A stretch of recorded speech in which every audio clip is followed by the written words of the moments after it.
Hello and welcome everyone to Drafted and Distilled, the weekly pour of sports, stories, and a splash of good spirits. I'm your host as always, guys, Billy. Just a regular sports fan that loves to give my opinions as well as have a drink to mark the occasion. Guys, this is episode number 9, and like I said in many episodes before, I'm having the best time doing this show. It has been so fun, and I appreciate everyone who's been listening and coming back over and over. I want to welcome all of our regulars back. And anyone who is new here, thank you for checking our channel out and seeing what we're about. Here at Drafted and Distilled, we pair sports and spirits in the best possible way with good stories, honest opinions, and a drink in hand.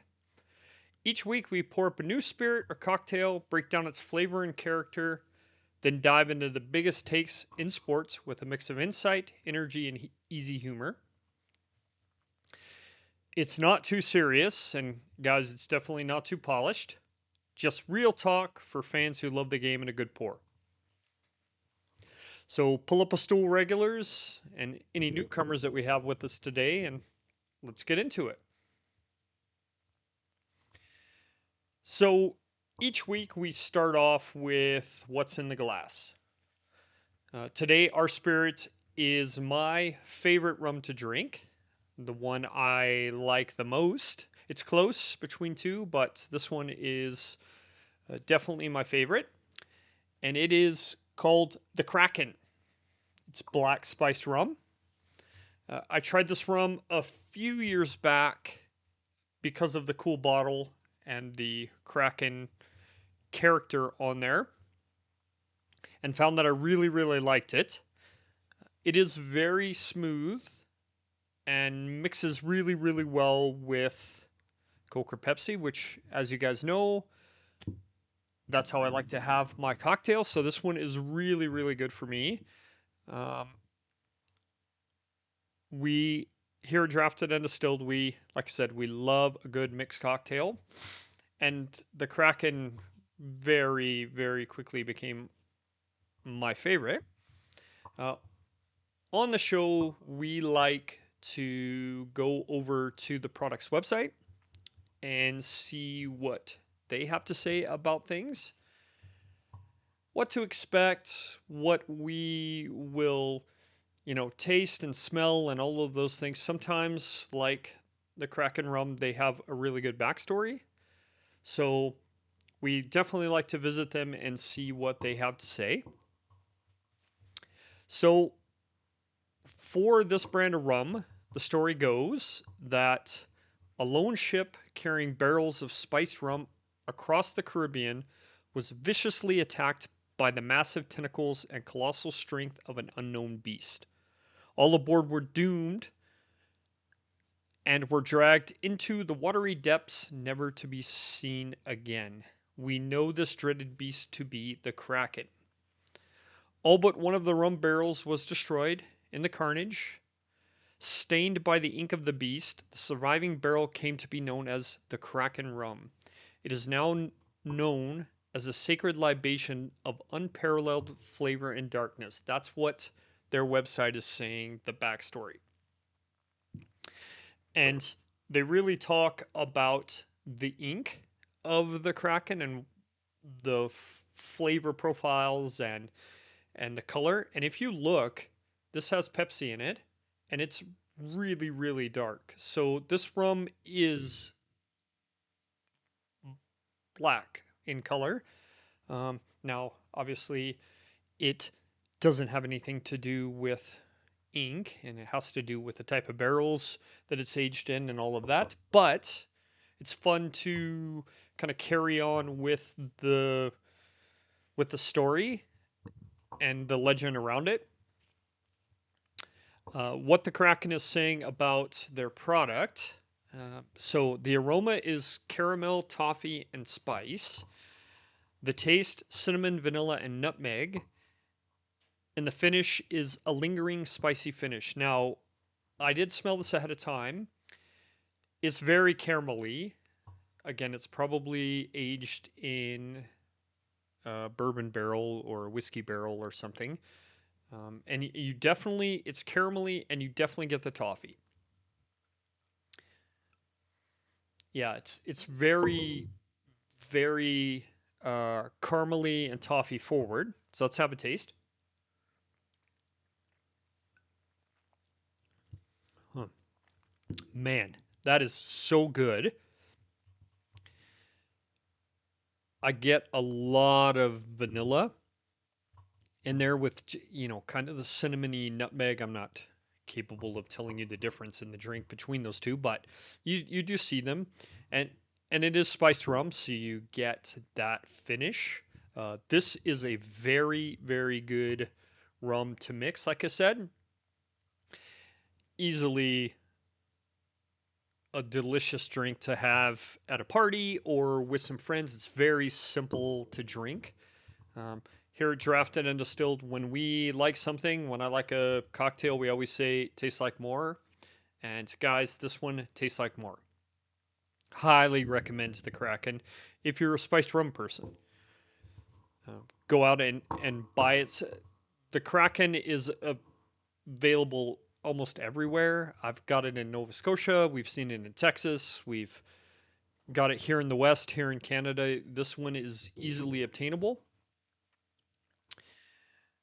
Of course, we always say here that not every drink is for every person. I am a rum and coke person.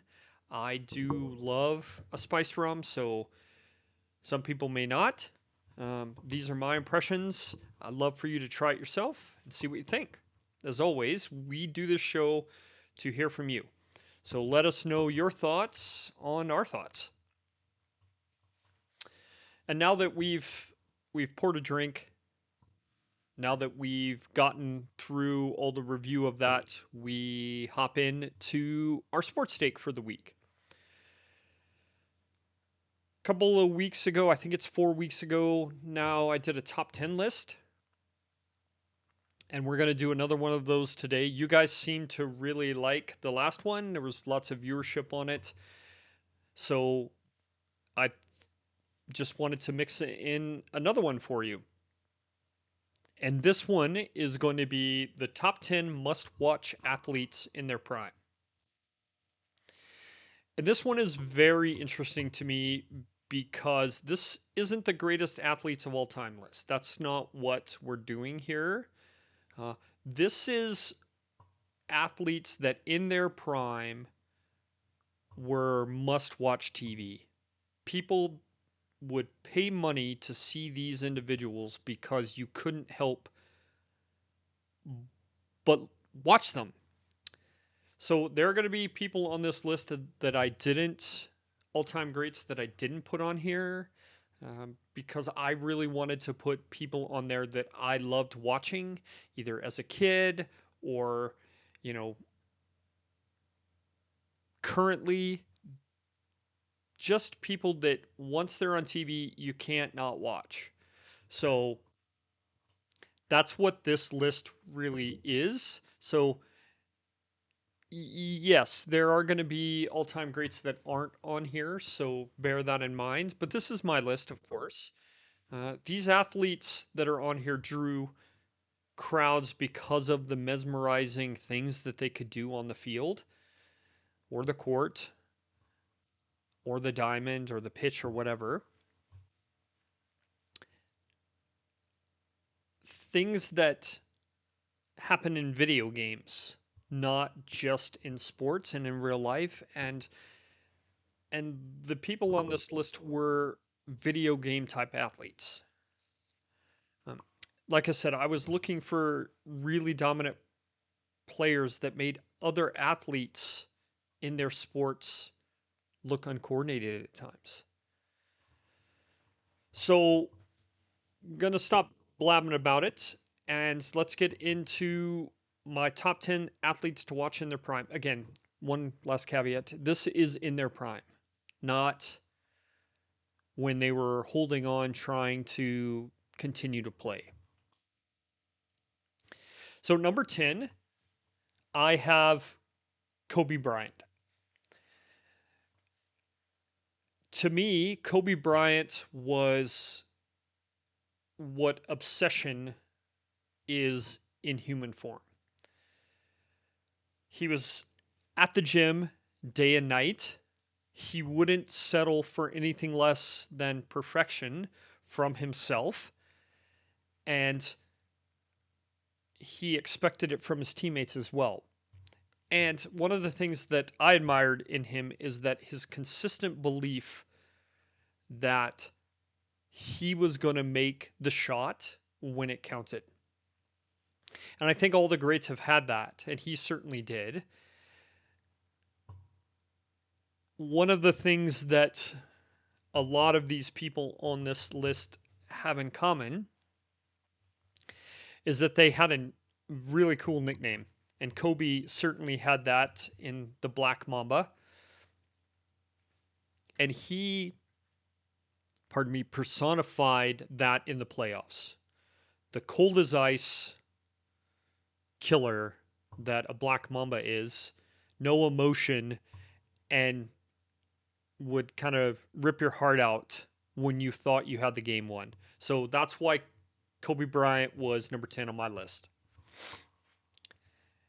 A lot of these people who are on the list have retired now, but I did put one on here, and that's coming in at number 9, and that's Shohei Ohtani. This guy is a unicorn in real time. The things that Shohei Ohtani are doing right now are things that baseball hasn't seen in 100 plus years. Pitching and hitting in the same game. When I was a kid and the superstars of baseball at the time, Jose Canseco and a few other guys, King Griffey Jr., they were going for the 40-40 club is what they called it. And that's 40 home runs and 40 stolen bases in the same year. I never ever imagined, and I thought and have said out loud that it would never happen, a 50-50 player.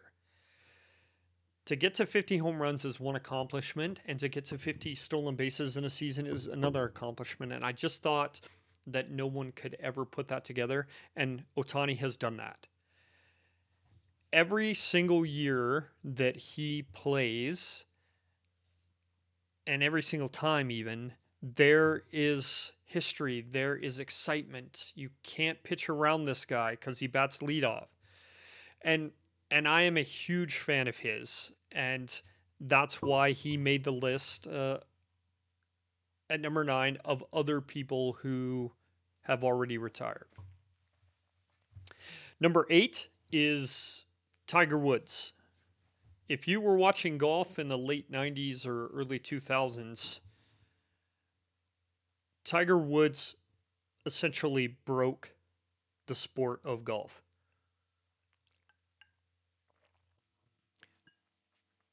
He drove the ball longer than almost anyone. And in golf, you can be a long drive expert, but typically at that time, the rest of your game was not that great. And Tiger Woods put all of that together. He was mentally untouchable in these majors. When he had a lead, he kept it. And when he had a lead at the end of Saturday, the tournament felt almost over. And Tiger Woods was ultimately dominant, and golf hadn't seen that since Jack Nicholson did it in the 60s and 70s. And he, like I said, he broke golf for a bit and was the best player on the planet. So he came in at number 8. Number 7 on our list is Bo Jackson. If you were growing up in the 80s and the 90s, Bo Jackson was a pure athletic myth. Back then you could have a big guy or you could have a fast guy. Bo Jackson was big and strong and fast. He had speed, he had power, he had a cannon of a right arm when he played baseball. And this is where we were starting to get into athletes that could do moves like video games. Bo Jackson, if you've ever played Tecmo Bowl, was the best player in the game and was unstoppable if you played with him. And he could do that in multiple sports. And we did not get to see Bo Jackson take that next step to the greatest athlete because of injuries. But the things he did, humans at the time just couldn't really do. And he was one of those guys that everyone watched. There were even commercials from Nike about Bo knows everything, essentially. So he made it number 7 on our list.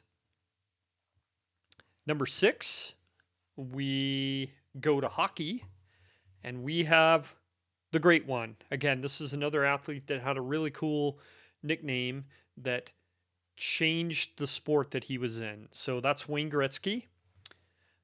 He was the most dominant hockey player in hockey. That included players like Mario Lemieux. I can't think of any others off the top of my head, but players that were really, really dominant. He did things that nobody had done since Gordie Howe.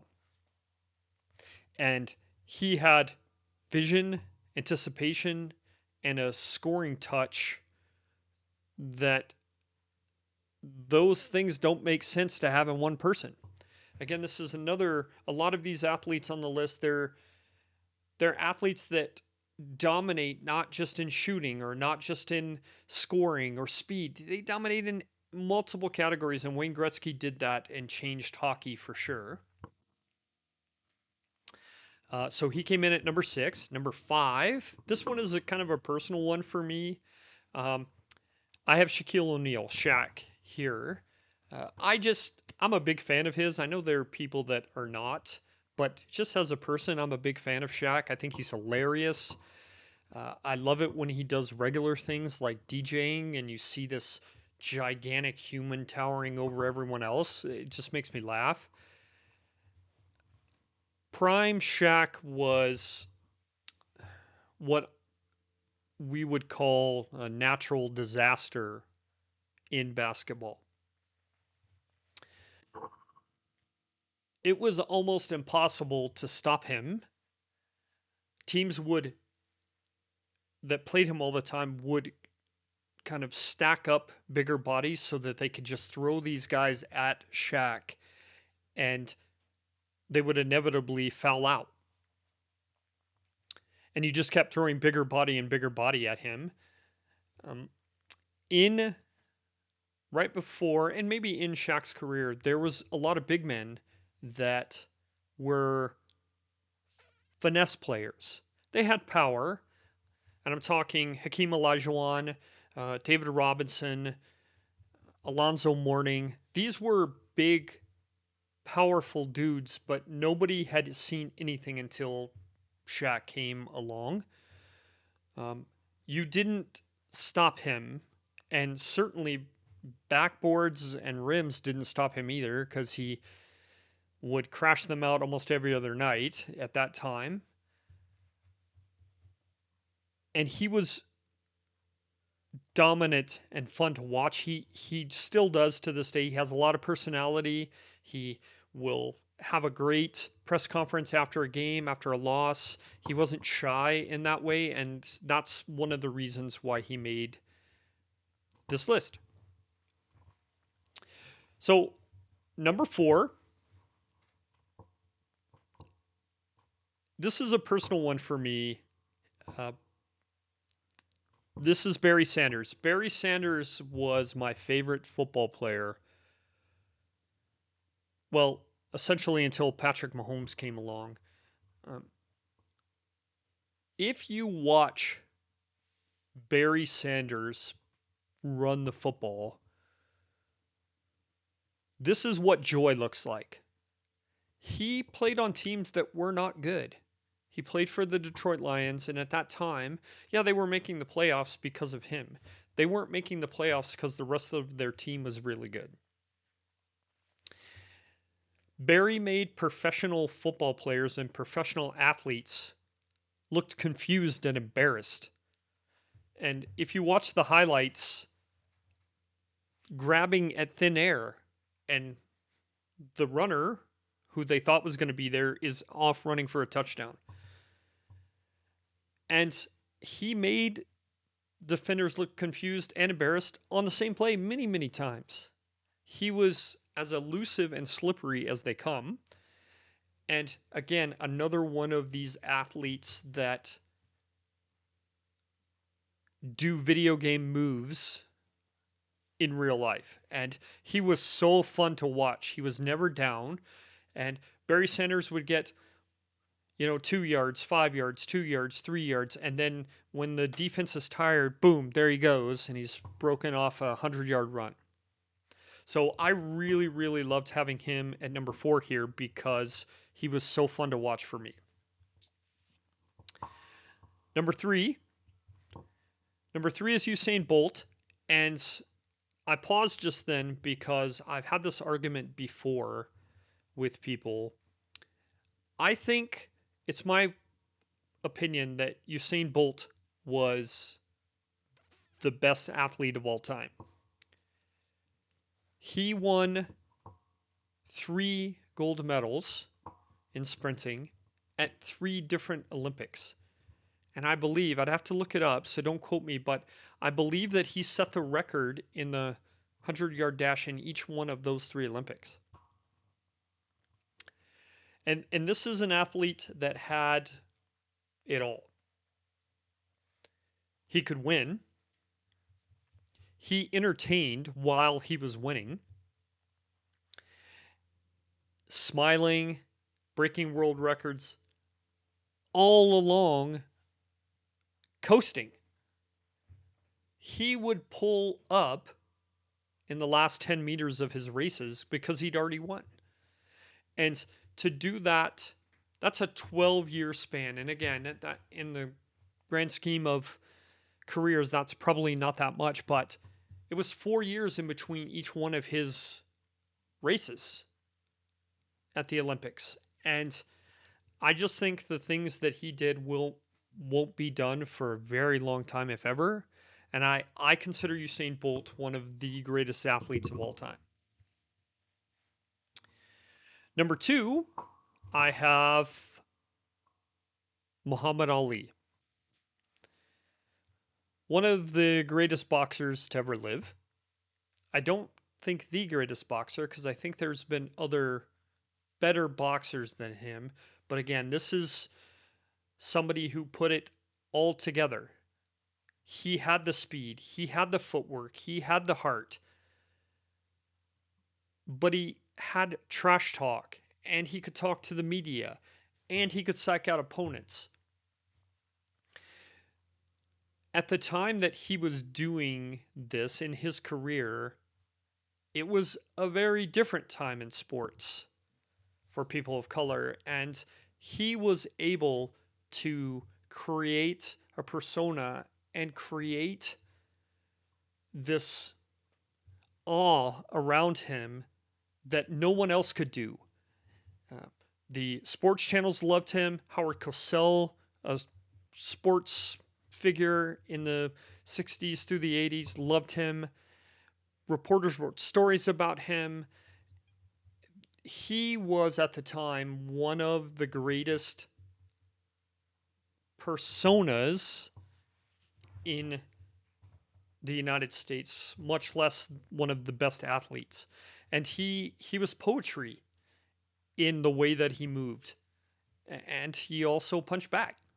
So that's why he came in at number 2 on my list. And if you're following along there, I don't know if you can guess who number 1 is, but that is none other than Michael Jordan.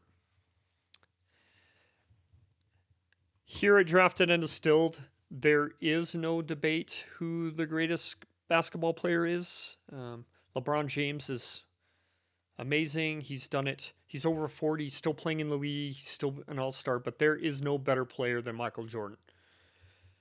In his prime, Michael Jordan was the greatest athlete on the planet.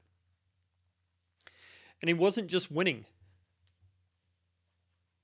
They won 3 straight basketball titles, NBA titles, twice after he retired and went to play baseball.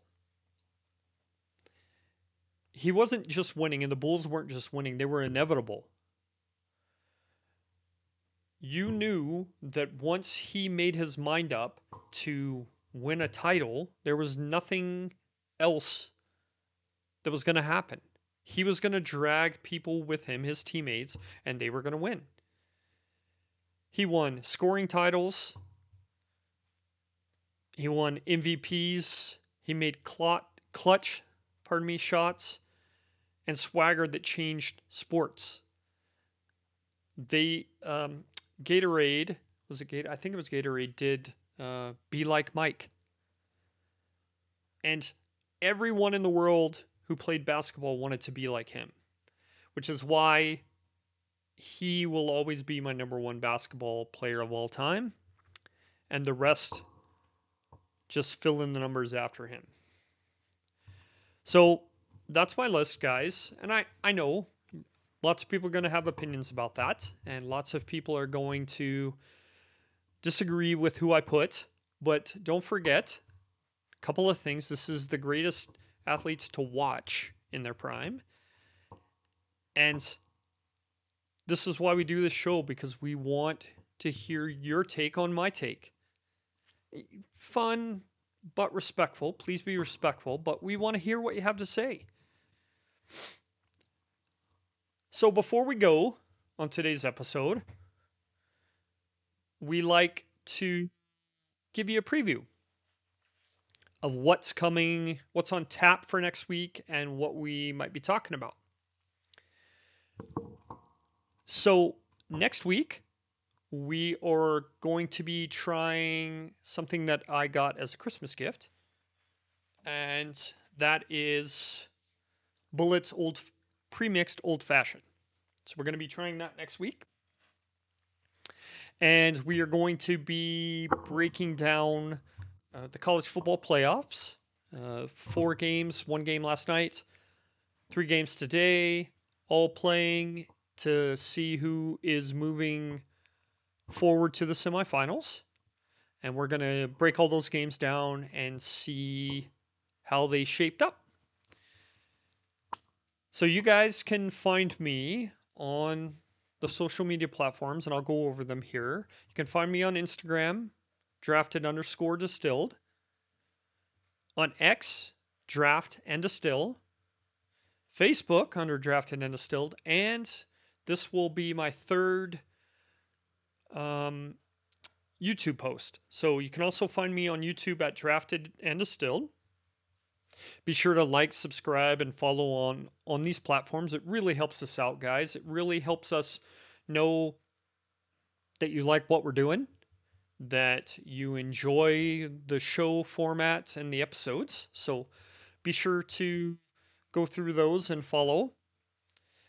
Guys, I'm Billy, and this has been Drafted and Distilled. We're having so much fun doing this show and getting feedback from you guys. You've been so kind to me about things that you think can help, things that you want to see. So keep those coming. And until next time, all my regulars and all the newcomers here, stay smooth, stay spirited, and I'll see you next round.